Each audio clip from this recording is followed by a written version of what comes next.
Good night and welcome to another edition of In Touch. It is Monday, the day set aside to inform you and to bring you in touch and up to date with matters of governance and general issues of concern to you. Tonight our focus is tourism.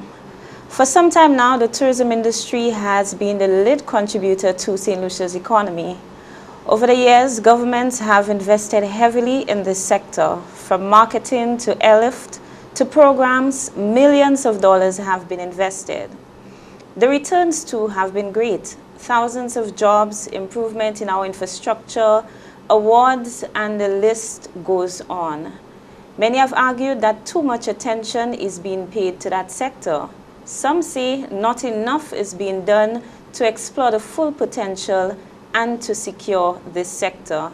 Tonight you will have your say, but first, as usual, we will engage our guest, who is none other than the Director of Tourism, Mr. Louis Lewis. Good night and welcome to In Touch. Thank you. Good night. Thank you for agreeing to be on the program tonight. I know that your schedule has been very heavy over the last few weeks. In fact, you are returning from a very successful showcase St. Lucia in the UK. Our Prime Minister was across in London, along with officials from the St. Lucia Tourist Board, the Ministry of Tourism. So as we start, I would love for you to give us an update as to what exactly happened in the UK and what are some of the returns we are expecting from this activity. Okay, well, the St. Lucia Showcase was actually put on 4 years ago for the first time in 2011. And the whole idea was to replace a very costly world travel market that the island had attended to probably for as many as about 20 years. And what happened is that we found, when we looked at the whole operations of the world travel market, was that we did not have sufficient time to engage the suppliers to the destination. You had a series of half-hour meetings on St. Lucia, and it was really like speed dating. What we sought to do was to move away from that very expensive venture, and we hosted our own event. We put it in September for particular reasons. One, it was just ahead of the contracting period. At the same time, it allowed us to move away from the competition of the entire world, and we were able to have the suppliers focus on St. Lucia. In the first edition of that event, we had about 45 participants. In the fourth edition, which is the one that was just completed, we had over 120 persons participate. And what we have seen over time is that we've had a lot more focused attention on the destination. We have all the suppliers, rather than have them in a series of half-hour meetings, we have them for 2 days. And we use that opportunity to showcase what's new in St. Lucia, to give them an update on the direction in which we are going for the next year. We did an assessment of the performance of the past year, and we listened to their feedback in terms of what's new in the market, where is tourism, as a sector going, and how we can tap into that market to continue to generate the growth that we've had in arrivals. And there's no better place to do that when you have the real movers and shakers, heads of corporations, the people who make the final decisions, in session, for over a 2-day period. This year we thought it was particularly important for us to have the Prime Minister, nobody else other than the Prime Minister, with us. And we've just come out of a very trying interval. And I think the Prime Minister was able to give them firsthand, the assurance of the destination towards the sector. And secondly, to give them the confidence that we are actually moving in the right direction, and we have the support, of the government in some of the initiatives that we are engaged in. There was a specific event where we hosted the managing directors for some of the major corporations in tourism, heads of airlines, tour operator companies, and we did give them an update on where we were going. The Prime Minister allowed himself to be interviewed, by them. They asked questions on, things related to, from taxes to the quality of products, the government perspective on tourism, where they wanted to see it, the sector go, and that sort of thing. And it's all well and good when we report what the government's perspective is, but when you have the head of the government, yes, actually there in presence. And I think that really goes, a long way.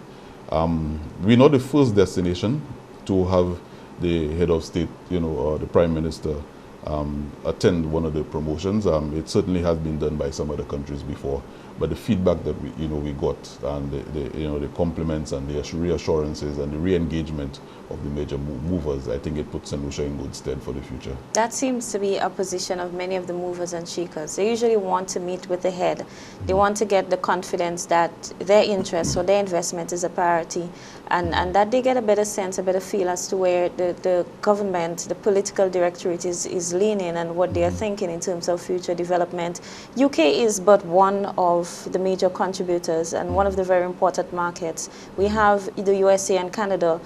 Do we have similar events planned for these two markets, or are we engaging them in different ways and finding more creative and new approaches to attracting their investment to St. Lucia? Yeah, well, what we found out is that the markets are very different. People travel, but the travel patterns and the motivations and even the distribution within the markets are very, very different. In the case of the UK, it's more centralized, and the travel agents and the tour operators are heavy in terms of the decision-making factors.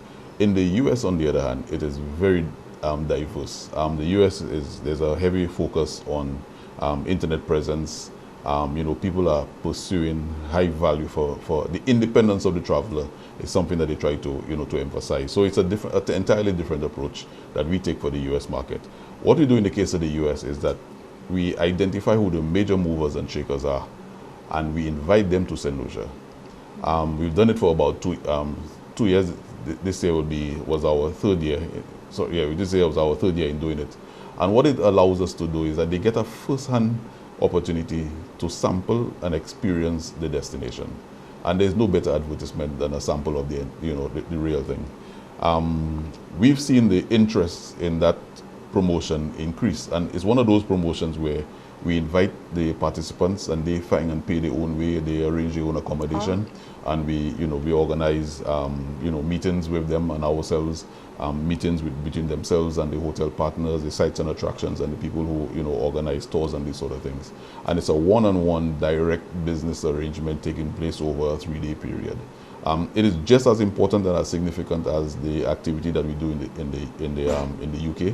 But what we've also noticed is that has led to the increases that we've seen over time, and I think it speaks for itself. There's normally a spike in the cyclical flow of arrivals always coming out of those 3 events, and I think for the medium term, these are events that we hold, and cherish very dearly. Excellent. Whatever it is that the St. Lucia Tourist Board, the Ministry of Tourism, and the other players in the tourism sector, whatever the approach or whatever it is that is happening now seems to be working, or at least the figures say that we are doing something right. Absolutely. We saw last year that we recorded a number of firsts. And the figures coming out of the St. Lucia Tourist Board suggested that we had the best year ever, in fact, when we look at stayover arrivals, when we look at visitor expenditure, and the very important cruise sector, cruise market as well. Despite some of the challenges and despite the doubt that was publicly expressed by some, seem to be doing extremely well. Can you share with us the figures, particularly for the visitor arrival, and to give us a sense as to what it means in terms of where we are right now compared to where we were in the past, particularly when the St. Lucia Tourist Board is working on a smaller budget as it relates to marketing, and there are also fewer resources for the government to expend in terms of airlift and so on. One of the things that we take a lot of pride in is the decision-making processes. We don't make decisions, especially big dollar decisions, on the basis of gut. We look at the information, we look at the data, and we allow the data to guide us. And that is why we are very careful when we publish information as it relates to the performance of the industry, in terms of where it is going and how it is doing. In the context of our performance for the year so far for this year up to the end of August, we have actually realized a 6.6% increase in arrivals. Last year in 2013, we actually had a 4% increase in arrivals. And these are phenomenal, increases in the face of what is happening in the global tourism industry. We are actually competing with every other single destination in the world without incentive, without, concession. you have to actually create a demand, and people actually have to want to visit your country. And we are competing with countries with much larger budgets than ourselves. We are competing with sectors and industries. We are even competing with theme parks. For instance, Disney World has a budget that is probably 100 times the size of the St. Lucia Tourist Board. Yes. But at the end of the day, these are the agencies, and and that's what really the competition is. And we're also competing in a world where the dynamics within the industry is changing very significantly. Airlift is something that consumes maybe half of our time, negotiating with the airlines for Yes. access to the destination. We have the distinct misfortune of being on an island, and you can't swim to St. Lucia, you cannot drive to St. Lucia, you must come through either a cruise ship or by plane. And some of the dynamics I refer to, for instance, there's a preference in the marketplace, and it has to do with the security issues in the world today, people looking for value for money, the speed to get to your point of relaxation, where people do not want to take connecting flights. People want to travel from point to point. Right. So what we do is that we look at the data and we say, okay, where have we been successful and where are we getting our greater numbers from? And we designed an airlift strategy to focus on facilitating travel for visitors from their point of residence to the destination. So you would see a focus on New York in the US in particular. Yes. And I'm happy to say that we've had for a number of years a direct service with JetBlue flying to St. Lucia. American Airlines used to at one point fly direct to St. Lucia, but it's a legacy carrier and it has its own peculiar attractiveness, and people are traveling from New York to Miami and across, and they're connecting from everywhere across the US to come. But American Airlines has its own unique arrangement. In the case of JetBlue, they are now flying New York to St. Lucia direct. They have announced, and it's in the system, that they will soon be flying from another important destination, point of origin in the US, which is Boston. We have been able to persuade Delta to now fly out of New York as an additional legacy carrier, providing some increased access to the destination, and that is very important. We focus heavily on United Airlines. They started last year with one flight weekly to St. Lucia on a Saturday. Mm-hmm. We've now been able to negotiate with them at no great additional cost to fly to St. Lucia 3 times a week. They're putting on 2 additional flights coming into St. Lucia 3 times a week. We've also had dialogue with Air Canada. They're putting on flights coming out of Canada, out of Toronto and also Montreal. We have WestJet. Their headquarters is in Calgary, but they have, providing some important service, to the destination. And working with the marketing and the branding and the awareness and the public relations, focusing on those major source markets, but of course paying some peculiar attention to the connectivity of those flights, making sure that St. Lucia is accessible. In the case of the UK, we have the distinct situation where Virgin Atlantic and British Airways are flying out of Gatwick, yes, but there are no available slots for Manchester, which is the north of England. And there is a market, for flying to St. Lucia. Fortunately for us, we have Thomas Cook coming out of Manchester, so it's keeping that very complex network of airlift focus on the destination, and also focus on the major source points where we are getting most of our arrivals. And behind those gateways, we conduct the marketing and the promotions, focusing on the areas where we're getting them from, but at the same time, the resident areas that feed into with reasonable good connectivity coming across to St. Lucia. So it's, we are allowing the data to inform the decisions, and we are seeing the success for it. We will speak more about airlift in a little while, particularly in areas where we do not seem to have any presence right now, and there is potential. But I want to go back to the data and to the figures. Leader of the United Workers' Party, Alan Chastanet, suggested very recently in the news that he does not trust the information coming out of the St. Lucia Tourist Board. In fact, information came out and he was in the news questioning the veracity of the figures that were being given out. How exactly do we compute these figures? Where do the figures come from in terms of visitor arrival, for example, or visitor spending? And that process, is it a new process that we have just developed, or is it the same measure by which the St. Lucia Tourist Board would have been guided in the past as to what our tourism figures were? Okay, well, in the first place, and I think I want to be very careful how I respond to that, because I think you need to clarify what the issues are. In the first place, the system is not new. You know, we've been using the system, you know, for years. We've changed the software, you know, as time has improved. But the source of the data is the immigration card. Okay.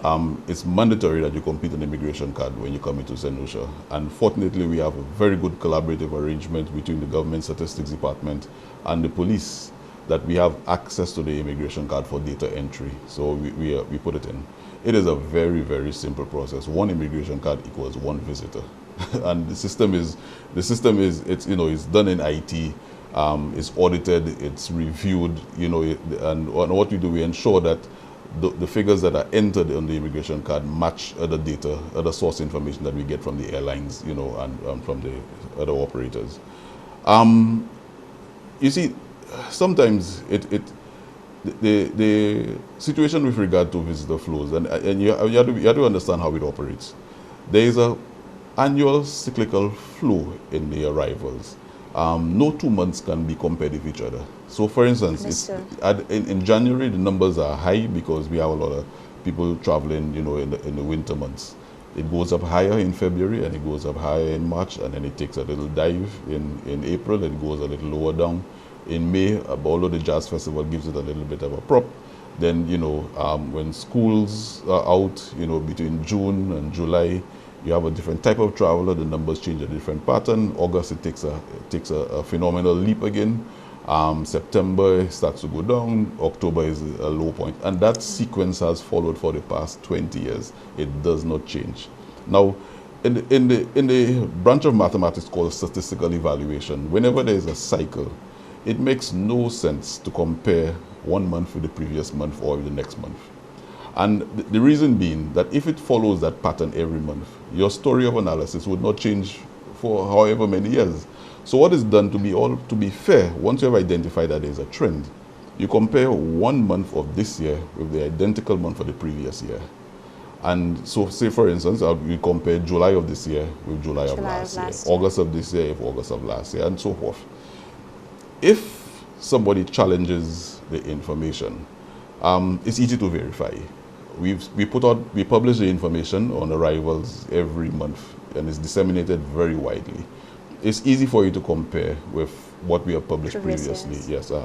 But if you use an eyeball approach, it's very likely that you'll get it wrong, unless your memory is so good that you could stand in 2014 and look at the arrivals figures for July and make a mental recollection and comparison with the previous year. I mean, that is physically not possible. Having said so, I think there is, and I've explained that the system has not changed.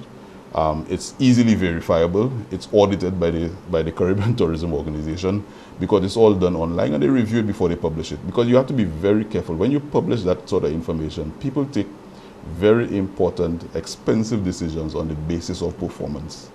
And if you falsify that information, there are consequences. There are serious implications. So on, yes, there's serious, implications for those sort of things. So we pay very particular attention to looking and ensuring that the data is accurate. How detailed is the information? In that you indicated that the St. Lucia Tourist Board focuses heavily on the data because it would guide your investment and where you go next. How detailed is the information as it relates to visitor spending? Are you able to tie down sufficiently to the satisfaction of the St. Lucia Tourist Board how much the visitor spends on and on what? Yeah, and I will boast and say that St. Lucia is regarded within the region as one of the destinations that has the best set of data on performance. I mean, we hear that all the time. A number of times when the Caribbean Tourism Organization are organizing internship for students, for even people just entering the industry, they do the internships at the St. Lucia Tourist Board to understand the data processes and how we do and how we measure it and that sort of thing. With regard to the data, we have more data than we can probably use. You take the immigration card, and there are about 40 different data points, and we can cross-tabulate all of those data points, to get the precise visitor. So let me give you an example. We can tell you right down to the zip code in the US where the arrivals are coming from. So you just imagine plotting that on a chart or on a map. You can see highlights of where you have clusters of information. So you know that there's awareness of the destination in that particular area. We can give you the average age of people in Boston compared to New York, compared to towns, villages, you know, in different areas, because that's what the data analysis is there. You have the person's the date of arrival, the gender, you have the place of stay, the postal code, yes, you have the age, you have all sorts of demographic data coming out of that, where they stay, you know, how long they are staying for, and you can make comparisons that allow you to be very smart and very tactical in your approach. And this is what accounts for our success, you know, our successes so far. You know, the decisions are driven by the data, and we have a lot. As it relates to the expenditure, that one is done by survey, and surveying is a technique that has been used all over the world for a number of years. You hear the information coming out on consumer confidence in the U.S. or feedback to the president's address or anybody, you know, making a statement and these sort of things. These are the same identical techniques that we use for making estimates, you know, as it relates to visitor expenditure. And what happens is that when you do it repeatedly over time, you know, you improve the process. And I have every confidence that those processes that we use are very conservative, because we don't want to over-project, you know, when you're talking about the value of business. We'd rather err on the side of caution, but make sure that, you know, the information is accurate. So say, for instance, in doing visitor expenditure data, we know the visitor who is coming. We have an idea. Well, we ask them to disclose the level of expenditure. Somebody says that I spent $4,000, you know, US on this vacation. I stayed here for 1 week. You know, I stayed at X hotel. I used this travel agency and things. So we go back and we can verify this visitor. A visitor traveling at this time on this airline using this tour operator pays X price. If the person spends an extended day, you know, you impute that at a value. You've asked them to evaluate sites and attractions, so you know, you have an idea of where they went to, how many times that they take tours. You know the tours, you know the price of the tours. Yes, you know, so it's that sort of analysis that is done. So you know, you can tabulate all of those things, and it's not difficult to be able to get a precise profile of a US traveler or a UK traveler. You know, from that information, you not only do you get expenditure patterns, you get expenditure preferences, you get evaluation of the product. So say, for instance, somebody... That would of course guide, you know, the tour operators and guide all of the other agencies as well. We way past time for our first commercial break. Stay in touch. We will be right back with our discussion with Mr. Louis Lewis, who is the Director of Tourism.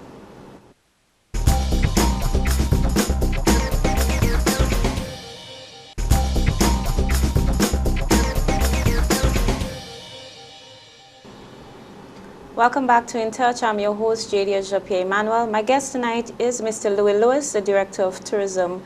Mr. Lewis, we spoke a little bit about the figures, visitor arrival. We spoke also about our major source markets and some of the marketing and promotional events that the St. Lucia Tourist Board would host to get people to come into St. Lucia.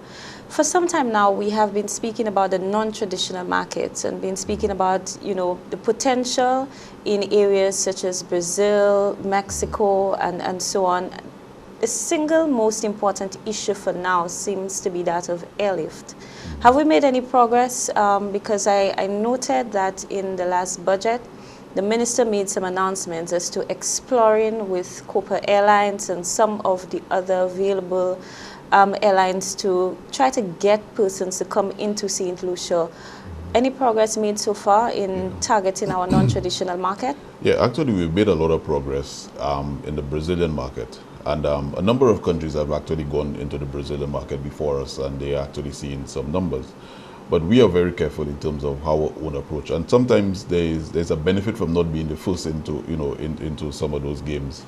In the case of Barbados, I know they established a revenue guarantee with an airline, and you know, they had to heavily subsidize it. And even as we speak now, it's a bit challenging for them to maintain those numbers. In the case of Jamaica, they have had a similar experience, and you know, over time it has actually built. St. Lucia's approach is very clear. We don't want to just jump in and engage an airline. We've taken the approach, we studied the market, we've seen what what the Brazilian traveler is looking for, their preferences, what they are going for.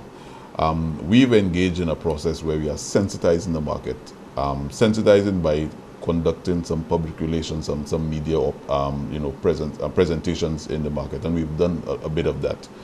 The plan is that we do the sensitization, we hire an agent to do some promotions, and once the market is sufficiently sensitized, then we engage into some arrangement between our hoteliers and the airlines to facilitate that sort of movement of people.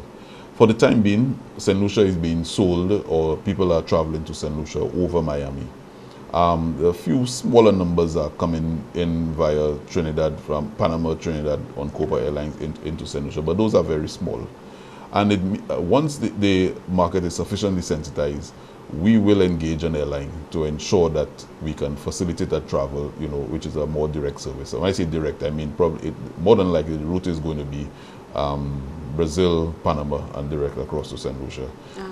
We started some preliminary dialogue with Copa Airlines, and they are very encouraged by the whole approach that we've taken.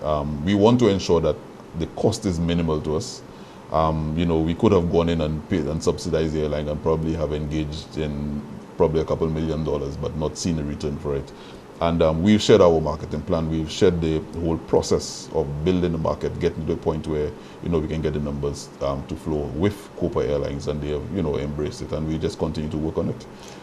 That is encouraging indeed. As you spoke to the work of the St. Lucia Tourist Board in the area of engaging the markets and the airlift and so on, there is a lot of focus on our international markets. And so when we look to attract visitors to St. Lucia, we focus on the areas where traditionally there has been a high influx of people into St. Lucia.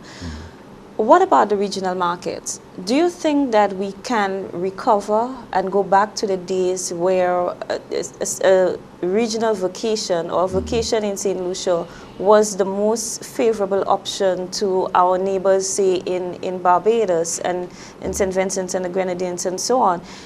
The impression that we're getting is that we have moved away from the regional market and we are placing all of our eggs in one basket, and that is the international market. What are your views on the potential in the regional market? Yeah, the regional market has a lot of potential, and I want to state where that potential is. The conditions have changed. The cost of interregional travel has become very high, and what you find happening now is that people are making judgments on the basis of value for money. Do I travel to another Caribbean island, or do I head up north? And what are the returns that I get on that expenditure? That is one issue. There's a price issue. There's also the logistical issue in terms of the frequency of flights and the convenience, or should I say the inconvenience of flights, from country to country. That has changed significantly. 5 years ago, you would have paid anywhere in the range of about $400 to $500 to go across to Barbados, and you'd have had the option of 5 flights from St. Lucia on one day. Today you have 1, maybe 2, and the flight cost has gone up anywhere between $800 to $1,000 on some occasions. So it's very difficult and very challenging. One in terms of the cost, the other one in terms of the frequency. But do you think these challenges are as a result of us looking outward and having a greater push in the international scene to focusing? There's the issue of the us looking outward, which is the traveler looking for an option beyond the neighboring destination. But there's also the logistics of a cost. And put yourself in the other position. If it costs you $1,000 to go on a vacation from St. Lucia to Barbados, and it costs you $1,100 to go on a vacation from St. Lucia to Miami, the discussion is very different in terms of what do I do, and what are my options. What is that destination offering? What can you do while you're there? You can get a daily flight from St. Lucia to Miami. You can probably get 5 flights per day to Miami, but you only have maybe 1 or 2 going across to Barbados. Is the service reliable? Is it good value for money? And these are some of the issues that we are facing. In the past 3 months alone, June, July, and August, when we look at our performance in the Caribbean market, we've seen these numbers take a dive. To date, in August, the interregional travel from different Caribbean islands, we're down by about 6%. Wow. When I look at traffic between Barbados and Trinidad, Trinidad and Grenada, Grenada and Antigua, that market has just contracted, and we know it has to do with air access, the convenience or inconvenience, cost factors. People have just restricted their travel to shorter stays for special events, must-do travel, which is business, and vacation as a component of that. Those options have actually, taken a serious dive. So it's telling us that it's not just a matter of promotions. I mean, there's an awareness of each Caribbean island within the islands. It is, we are all aware of the existence Yes. of the other destination. But what is not happening is that there's an inconvenience in terms of moving people around from one destination to the next. And I think that is the bigger challenge. It's not just a matter of promotion. It's correcting interregional travel by air or sea in terms of the actual logistics. But it Yes, remains sir. a very important market for us because there's a segment of our accommodation plant that depends on that traveler. And for all intents and purposes, they tend to be properties owned by nationals, which are the Yes. smaller to medium-sized ones. They tend to be properties that are indebted to our local banking system. And we must be very concerned that if this market disappears or deteriorates, it has significant ripple effects in terms of activities in the wider economy, and not just looking at tourism specific. So that is why at the Tourist Board, we are focusing tremendously this year, and that's a clear directive from the Minister. We have to find ways and means where we can assist those properties in becoming viable and sustainable. And, we are doing all that we can in terms of giving some, assisting them in their marketing initiatives, assisting them in product enhancement. We're working with the Bureau of Standards to ensure that they can upgrade the quality of their products, get in line with the marketing channels. People don't just turn up at an airport and say, where can I stay for the next week? You have to find yourself within the distribution channels. You must have a web presence. You must be able to manage your inventory, because small size in this industry is already a disadvantage, because the larger movers are not looking at small volumes. It takes the same amount of effort to manage 20 rooms as it takes to manage 200 rooms.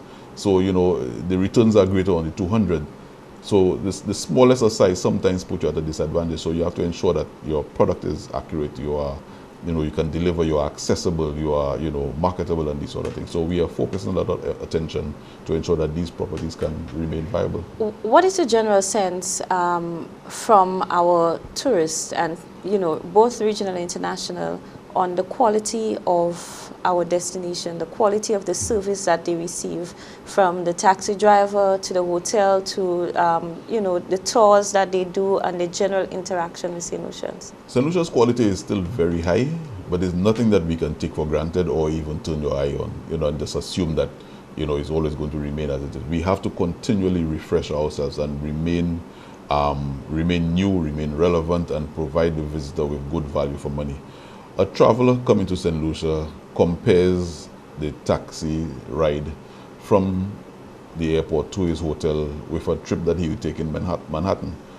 As unfair as it is, that is his point of reference. So you have to ensure that the quality of service that you deliver is tops. That is the only way you can remain in this marketplace. And we unfortunately have a high cost of operation in a place like St. Lucia, because we are small size, and economies of scale, actually works against you. But if you deliver good quality, you can still survive, and that is why a lot of attention has to be focused on delivering good quality, for the services that we charge. Agreed. I must ask you too, in terms of cost, how do we compare with the other destinations? Well, within the CARICOM region and the OECS region, we are comparable. But when you get to destinations like Cuba and the Dominican Republic and Mexico, I mean, they could offer 5-star service at the same price as, as we would offer probably, a 1-star. And that's just because, they focus on volumes. And I always, at the Tourist Board, we always maintain this is not really our competition. The high volume markets where, people are just rushing to the beach and, looking for you know, just an escape excursion. You know, that's not our market. What sells St. Lucia? What sells St. Lucia is our uniqueness, and even among the close competitors, we have a history and a culture that stands out. You know, we have this French-English tradition that is pronounced. We have the iconic pitons. We have, you know, the best of elements of the best of what everybody else is looking for. So we have good beaches. We have a rainforest that is, you know, within 20 or 10 minutes from a beach. You know, if you work it out well. You know, we have a culinary tradition. And if you watch, if you look at our market in particular, the market downtown, I mean, that in itself is a story. The people from National Geographic were fascinated by the interactions that are taking place there. And these are the things that we just take for granted. But these are the things we complain about. And we complain about, yes. But you see, these are the things that make us distinctive. But nobody travels to experience the same. They travel, you know, there's a lot more focus on experiential tourism that is taking place. And we have actually tweaked our entire marketing program to play into that. So you'd see every month in St. Lucia is themed. So we've had a Chocolate Heritage Month, we've had a Health and Wellness Month, we have a Creole Heritage Month, you know, and Love Elevated. So, you know, we give it a name and we focus on the public relations going around the story to create that hype and demand about There is St. Lucia. something for the locals too with the staycation. Yes, I think one of the best concepts. Yeah, the staycation, and this year... Yes. It makes us feel like we are part of that product, we are part of that sector as well, because one of the biggest complaints, and this is where the you in tourism promotion came on board, where the average St. Lucian felt like they were removed from the industry, that everything was geared towards the foreigner, the tourist who's coming in, and there was not a sense of appreciation or belonging, that I too can go to the hotels, that I too can enjoy the very same services that the tourists would enjoy. And there is no better experience that you can have when your host country embraces the industry, and that is, you know, that was one of the spin-off benefits or objectives, so to speak, of this whole staycation, to get people to understand and be part of this industry. You know, not let it be like, you know, these people behind this wall, you know, enjoying themselves, and I cannot do it as well. Yes. We're due for a second commercial break. When we come back, we'll touch on some of the challenges, and then we'll open up the phone lines for your questions and your comments. Stay in touch. We'll be right back.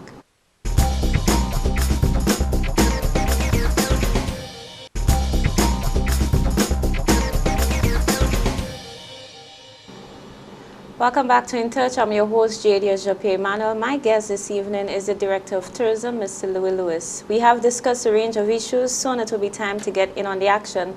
But first, Mr. Lewis, I want to focus on some of the challenges.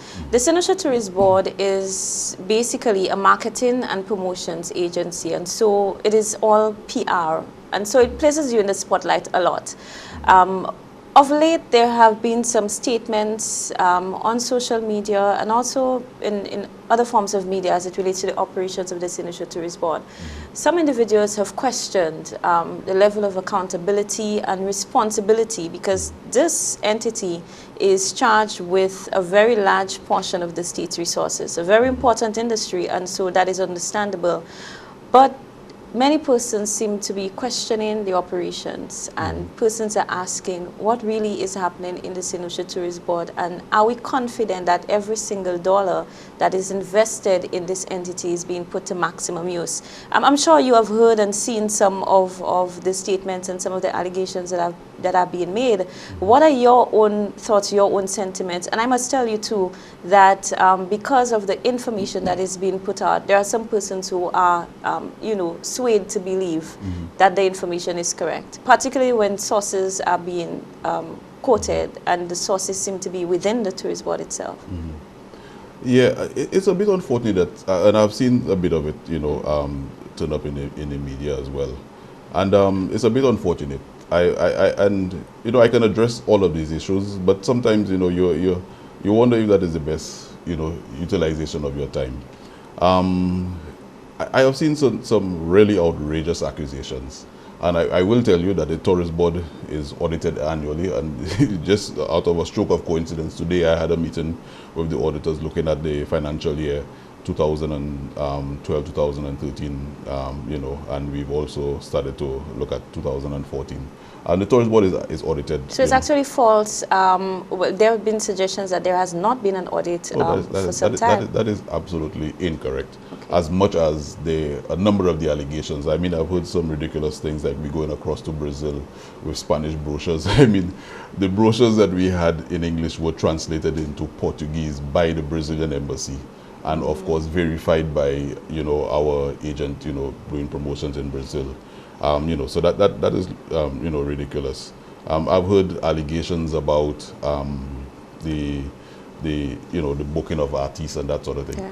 If you go back in any newspaper in the month of November last year, the tourist board tendered out, and it's a practice, we tendered out all services that we contract for the Jazz Festival, and these are reviewed by a committee. So it's not a one person making an allocation or making a decision. You know, and we had to be we are very careful, in terms of how we utilize the state resources. And like you very well said in your preamble, these are multi-million dollars and a significant, you know, sizable component of the national budget. We cannot allow these things to, you know, to go on, you know, anybody's whims and fancies. As a matter of fact, I think the tourist board is well known for having stopped some of those sort of things, you know, in the past. And I happen to have been the same person there. I can't be accused of doing the same things that, you know, we are thinking of. It's a bit unfortunate sometimes that, you know, you have that sort of discussion. But what I can say categorically is, one, the tourist board is audited annually. Contracts are awarded by a very clear and transparent process. The processes are actually decisions taken by the board, and they form part of the core of the organization. So these things don't happen. There have been allegations about taking expensive trips and these sort of things. To wine and dine. Yeah, I mean that is ridiculous. I will tell you that, you know, most of our travel is in economy, and sometimes the airlines are generous and give us an upgrade. But even after a time you travel several times, you become eligible for those things on, you know, frequent flyer miles and these sort of things like that. So, you know, these things are definitely not true. I mean, we travel, and we were just in the UK, and you could have, the minister was traveling by taxi, the minister has been on the train, you know, taking, public transportation, these sort of things. We are very careful that we are not a Dubai. I mean, St. Lucia is a small 238 square mile person, scarce resources. Yeah. You know, you can't take do those things and take off on extravagances. That is just absolutely not true. We have our first caller on the line. Good night. Thank you for calling In Touch. Hi, good night. Good night. Mr. Louis, I'd just like to ask a question. What percentage of the regional market would the French territories have contributing to the regional tourism? Thank you so much for your question, caller.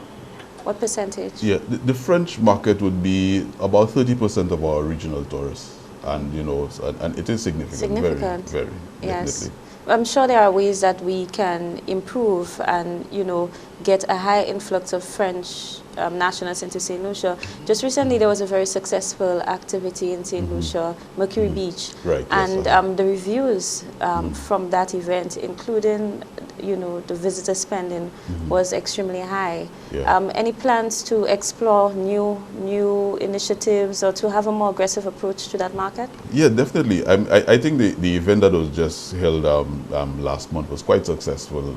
It's unfortunate that the tourist board, when we got involved in we could not get, when we got involved in the process, it was actually, you know, close to its execution. But having said so, it definitely has tremendous potential, and as we go forward in planning, you know, for next year, if that opportunity is available, we definitely would be, you know, more involved in the whole organization. It's something that you know, that we would encourage, definitely. Thank you for calling In Touch. Good night. Yes, good night. My question is to Mr. Lewis. Sure. What about sports tourism? Is the tourist board pursuing that because they have a tremendous potential? Are you looking at sports tourism? Thank you, caller. Yeah, it's an area that we want to get a little more involved. We see what we have is that we have a lot of facilities that lend themselves to sports tourism. Yes. Where we have a disadvantage is that we do not have an accommodation plan that can complement the sports tourism. So we need a center of excellence. We need a center of excellence. But you see, when you go into sports tourism, There is the sporting event, but then there's the accommodation in terms of you need reasonably good price hotels within reasonable good proximity to those events and those sort of things like that. I'm not saying that it doesn't exist, but it's something that we continually have to work on.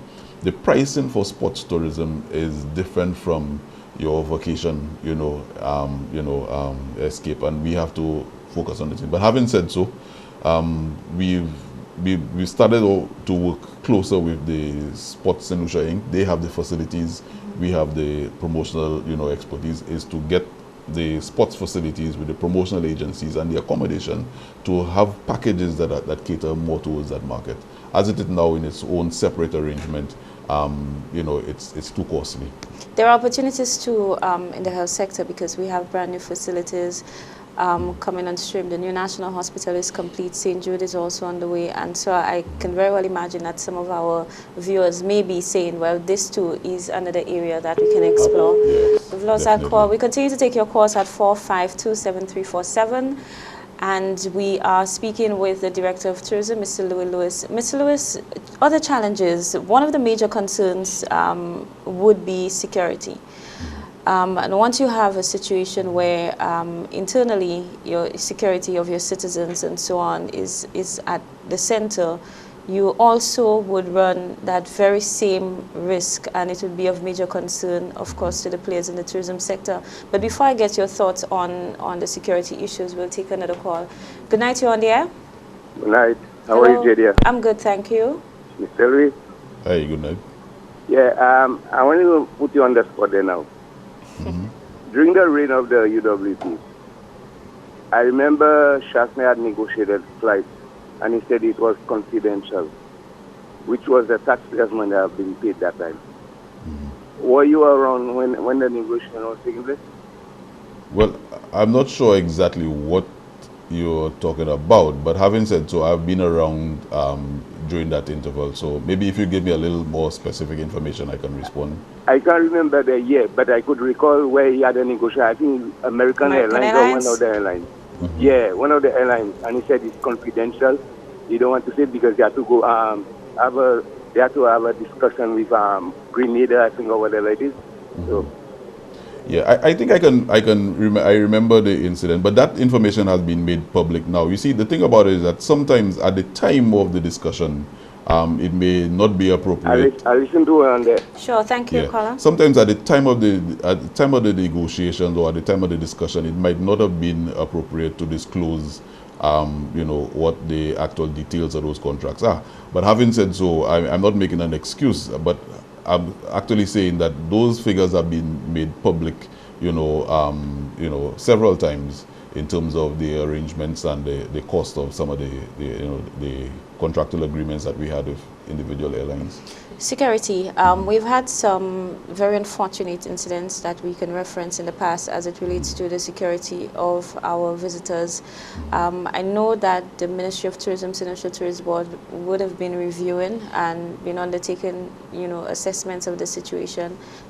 What exactly is happening right now, and how much assurance did you have to give to, did it affect confidence in our market at all? Whenever there are issues of security, whether it be among nationals or among visitors, it always raises an issue in the market. Nobody wants to travel to an unsafe destination. I mean, you're moving to somewhere that you're not familiar with. The last thing you want to know is that you become a victim of, an unfortunate incident. The Ministry of Tourism is spearheading those initiatives, and there has been a security officer that has been appointed within the Ministry of Tourism and looking specifically at those initiatives. I understand that right now security audits of different properties, sites and attractions are actually being done now. There is the processing of incidents against visitors, are being looked at, very carefully. And having said so, it's not that you want to develop two parallel treatments for two different agencies. I mean, a visitor a visitor is no more important than a national, or a national is no less important than a visitor. Crime is crime, and it's always an unfortunate incident, when those things turn up there. But we have to make sure that we can at least minimize those incidences, and even when it happens, the resolution has to be, pursued. Indeed. We continue to take your calls. You can call in with your questions or your comments. Another issue that I want to raise, but we have another call. Good night, you're on the air. Hi, good evening. Hello. Good evening, JJ. Good evening, Mr. Lewis. I just want to allude to something. Some time ago, the past Minister of Tourism alluded to the fact that some of the figures coming from your office are a little ludicrous and projected to make the government look good. What do you have to say to that in clearing the air? It looks like you joined our program late because we addressed that issue sometime at the beginning of the program, but I'll give Mr. Lewis another opportunity to speak to that. Yes, I did join this program kind of late, yes. Sure. Yeah. Thanks, caller. Yeah, the facts of the matter, and that is easily verifiable, is that the arrivals have increased. I listened carefully to the analysis that followed Mr. Chasney's claim, and strangely enough, he used visitors' attendance at ancillary fish fry as a yardstick for measuring. I mean, there may be some peculiar issues with ancillary and why the number of people, who are there are less. But that is a unique situation. But that is by no scientific means a way of assessing how many people, have come to the destination. It's a simple count. The numbers are verifiable very easily. 452-7347, you can call in with your questions or your comments. The health issues, chikungunya seem to be one of the troubling areas for St. Lucians at this time. Is it having any impact on our tourism industry? Right now, as we speak, I am not aware of any negative issues, but we know that it's affecting the human resource capacity of the destination. Even as us at the tourist board, a number of people at a very important time when we are putting on a wedding symposium, a number of people have been, unable to, come to work. So it puts a bit of strain on the human resource. There's a big discussion that's taking place within the industry, hoping that it doesn't get, out of control. People, because it's infectious, people don't want to put themselves in harm's way. It has not affected our numbers negatively for the time being, but I think we just have to, try to ensure that we can arrest that problem before it gets serious. We continue to take your calls. Sorry about that, callers, but you're on the air. Good night. Hello, good night. Hello. Ms. Judia, and the director. Good night. I just would like to know what is the difference between the St. Lucia Tourist Board and the Ministry of Tourism. I'm not too sure if I understand the operations properly. I really need to know what is the difference between the two. Thank you so much for that question. I think it will provide clarity to a lot of our viewers as well. Yeah, okay. Well, the St. Lucia Tourist Board largely is engaged in marketing and promoting St. Lucia overseas. The Ministry of Tourism, on the other hand, sets the broad policy. So they look at things related to the regulations of the industry, they process and manage incentives, they look at the policy decisions, they manage the incentive legislation. If you look at standards and quality and those sort of broader issues in terms of the governance of the tourism industry, licensing, regulations, the quality of service by taxi drivers, the quality of the facilities at hotels, sites and attractions and those sort of things. Even on some cases, the tax policy as it relates to the industry, they advocate or, guide the government, the overall government on those sort of issues. The general sense in the public is that there is a love-hate relationship between the St. Lucia Tourist Board and the Ministry of Tourism and other agencies as well that are engaged in, the development of the industry, promotions and so on, and even that too, some of the comments that have been made I think recently. there's a misconception in terms of what we do at the Tourist Board, and sometimes people judge us largely by the glamour, the jazz festival, or our association with Carnival and these sort of things. But what we do is much more substantive than that, and of course there is the demonstration effect, and people see it just as fun and party time.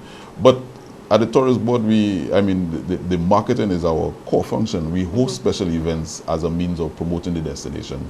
And even in hosting those events, you have to ensure that it is really in sync and properly aligned with all of your marketing initiatives. So it's not just a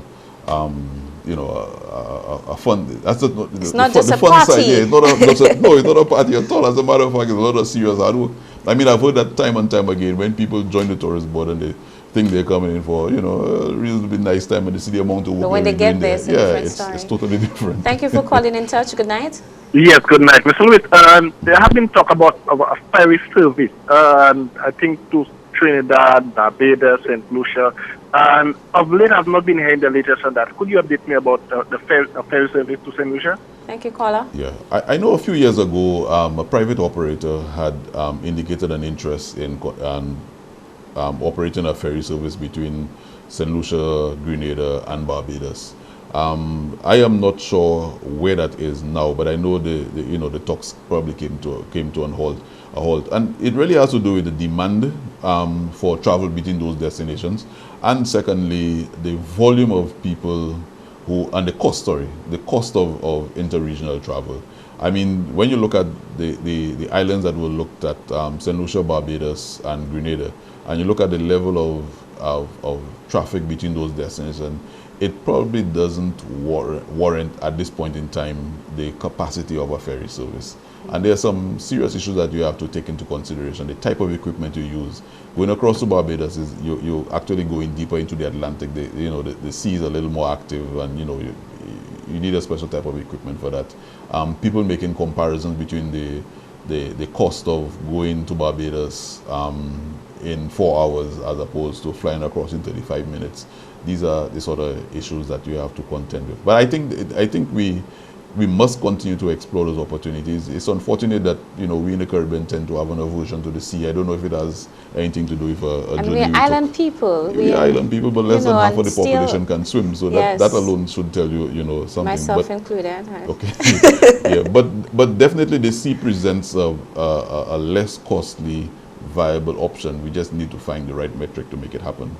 Indeed. We have another call. Good night, you're on the air. Yes, hello, good night, Ms. Junior. Good night. And good night, Mr. Luis. Hi, good night. I'm just curious because I'm a hotel worker. I'm just curious if probably the Ministry of Tourism or the St. Lucia Tourist Board, probably something can be put in place, whereby when things are slow, that the hotels can probably, take some funds from, to keep the staff, happy or that kind of thing. Because why I'm alluding to that is because of right now the things are a bit slow in the different hotels and the service charge is, rock bottom right now. So I was wondering if probably something can be put in place, where the hotels, when things are, I would say nice, that they can donate to or, have a fund where that they can take funds from that, to help the situation when things are bad. I don't know if something can be put in place, because right now I work at one of the hotels, the leading hotels in the north, and things the service charge is rock bottom, and I mean staffs in the hotel have their bills and the things to pay, and at times when you do your budgeting, you cannot never meet your thing. So I was just wondering if something can be put in place to help the hotels, where the hotels can probably collect from that fund and then to keep their staff happy. Yeah, that's Thank just you for that. Okay, Your thoughts, Mr. Lewis? Yeah, well, that sounds like an internal issue that has to be arranged within the hotel itself as opposed to on the part of the government. But you see, the bigger issue, the root of that variation that he's speaking about is that same cyclical flow that you have in terms of the visitor flows. It starts high in the winter months, and then when you get to the summer months, it takes a dive. And I think it's really an internal hotel operational issue. Maybe they can even the flow of the service charge from one period to the next. I mean, I don't see the necessity for utilizing government resources to augment that. But there are several ways in which, from a management perspective, that the hotel can employ some arrangements to smoothen it out. The other bigger issue is that, and we continually work to try to address that, is to have a more even flow of arrivals to St. Lucia, and that is a peculiar reason and a fundamental reason why we are looking at the Latin American market, because that seasonal flow, the Brazilians or the Latin Americans travel more in our summer months, which is when we have less arrivals from the the temperate parts of the world that we focus on for the time being. we seem to be speaking for a bit too long, and our callers are dropping off. But we continue to take your calls at 452-7347. You'll understand that it is important that we explain to you and we share with you so that you can have the information that would guide your discussion and your decisions, of course. Good night. Thank you for staying in touch. Good night, JJ. What's happening? I'm good, thank you. And Mr. Louis, good night to you. Hi, good night. Mr. Louis, some years ago, there was a show called Miss SLHT.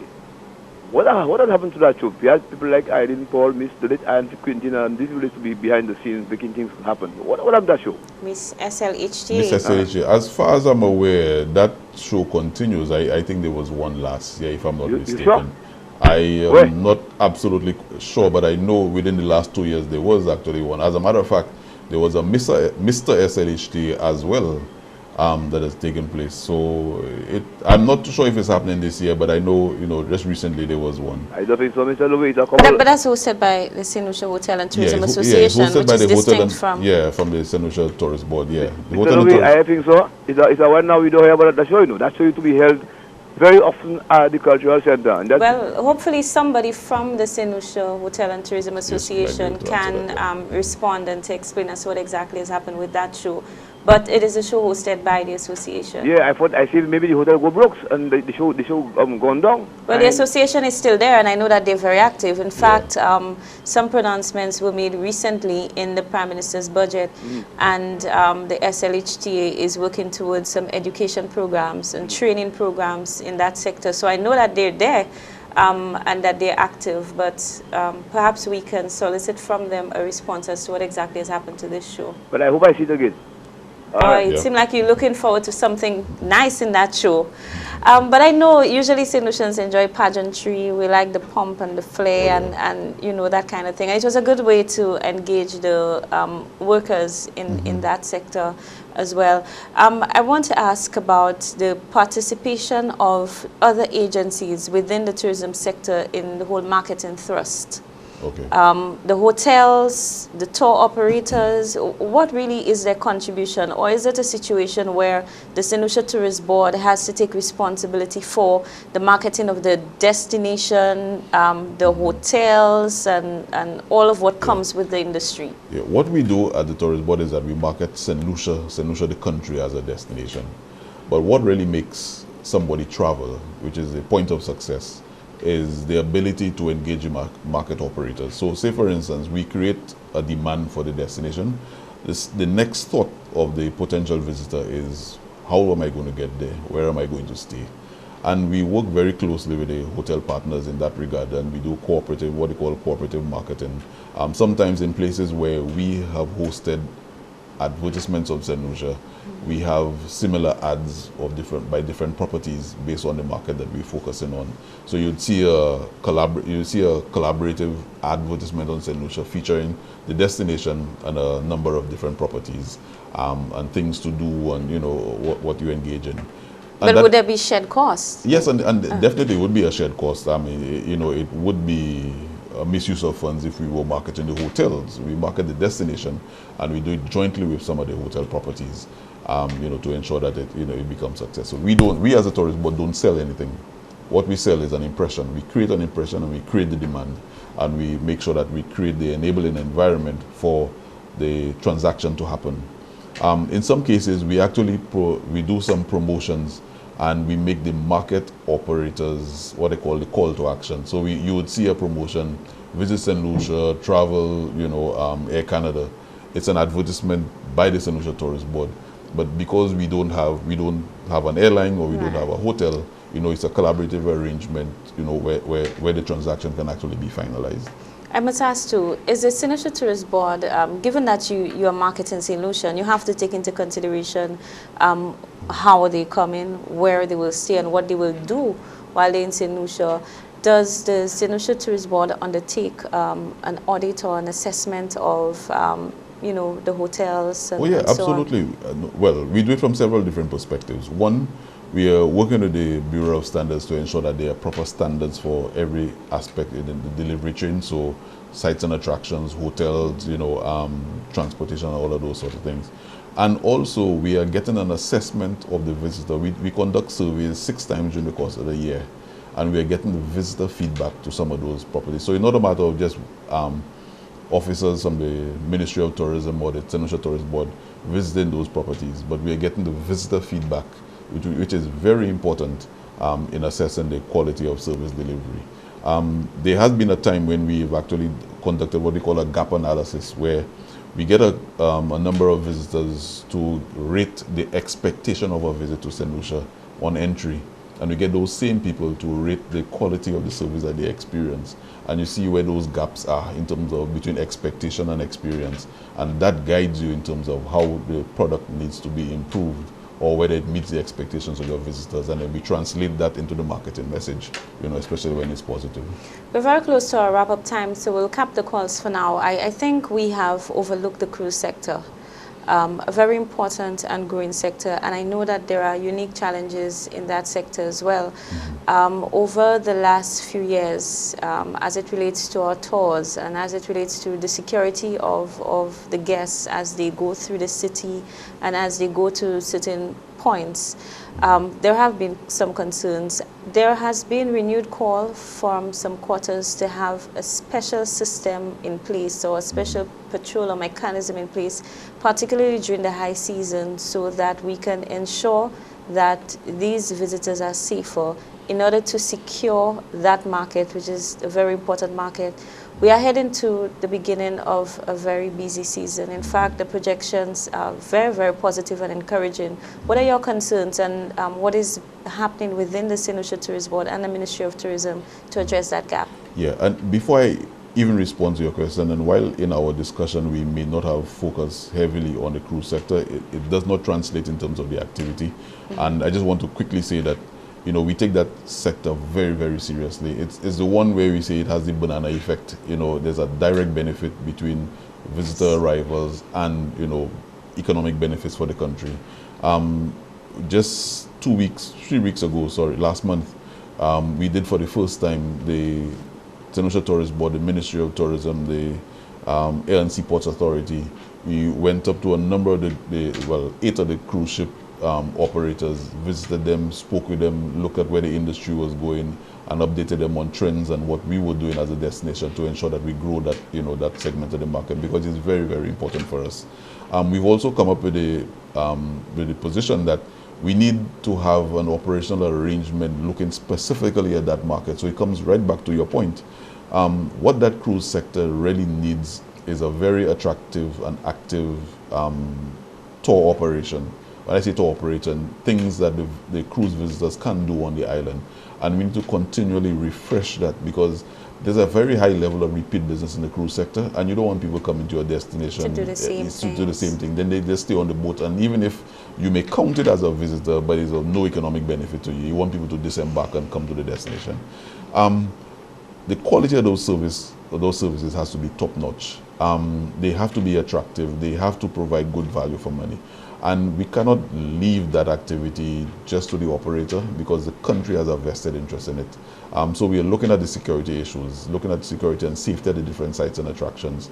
We're looking at the quality of the product that's available. We're looking at the combination of things can be done. And then you have to start looking at issues of crowding, the number of visitors that are going to particular places, the mixed use between residents and also your stayover visitors. It takes a lot of coordination, and I think we are getting to the point where we have to do a little better management of those products. So it requires a lot of focus, attention. And what is happening when you look at what is happening down the road? The cruise sector is growing, the ships are getting larger, and we have to engage in a major infrastructural upgrade to be able to accommodate them. And with greater numbers and that infrastructural investment, we have to look at the amenities and the sites and attractions, or else we will not benefit from those increased numbers that will be coming our way. I feel for as long as I have been alive, we've been speaking about modernizing podcast trees. I know that there were some challenges. I think we're coming to the point where we will have to bite the bullet. It's going to be expensive. But currently, the French are undertaking an assessment, because I know that one of the major challenges would have been the sewage. Yeah. And so we got some assistance, some support, and there is a study that is currently underway that would guide how we move forward. But I agree and that it is is a a very important precursor to the next steps. Yes. Yeah, so yes. we on our way. Yes, Yeah. indeed.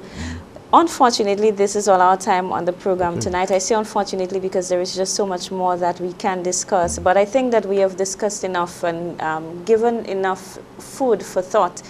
And enough that would guide our discussion and our conversation during this week. I want to thank you for being on the program. Thank you for an interesting program as usual. And I want to thank our callers. Thank you for your patience. Thank you for engaging us. Our viewers, we'll be back here next week, Monday, with another edition of In Touch. I wish you a blessed and productive week.